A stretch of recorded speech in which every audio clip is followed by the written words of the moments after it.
நம்ம வீட்டு Sunday special வந்து சிக்கன் பிரியாணி நண்டு சூப்பும் தான் பண்ணியிருந்தேன். நண்டு சூப் எப்படி பண்ணுறதுன்னா, கொஞ்சம் மிளகு, சீரகம், ஒரு வரமிளகா, ஒரு கிராம்பு, கொஞ்சம் சோம்பு, அப்புறம் கொத்தமல்லி எல்லாம் போட்டு ட்ரை ரோஸ்ட் பண்ணிவிட்டு மிக்ஸி ஜாரில் போட்டு இந்த மாதிரி நல்லா நைஸாக அரைச்சி எடுத்து வச்சுக்கோங்க.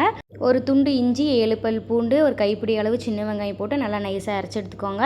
அடுப்பில் குக்கர் வச்சு ஹீட் பண்ணிவிட்டு கொஞ்சமாக ரீஃபைண்ட் ஆயில், அரைச்சி வச்ச பேஸ்ட்டு, தக்காளி, கருவேப்பிலை வதங்கிறதுக்காக கொஞ்சம் உப்பு போட்டு நல்லா ஒரு பரட்டிட்டு மஞ்சத்தூள் கொஞ்சமாக வந்து புதினா ஆட் பண்ணிக்கோங்க. நண்டை வந்து சுத்தமாக கழுவி நான் தனியாக ஒரு பாத்திரத்துலேருந்து ஒரு 10 நிமிஷம் வந்து வேக்காடு விட்டு எடுத்து வச்சுருந்தேன். அதையும் ஆட் பண்ணிக்கோங்க.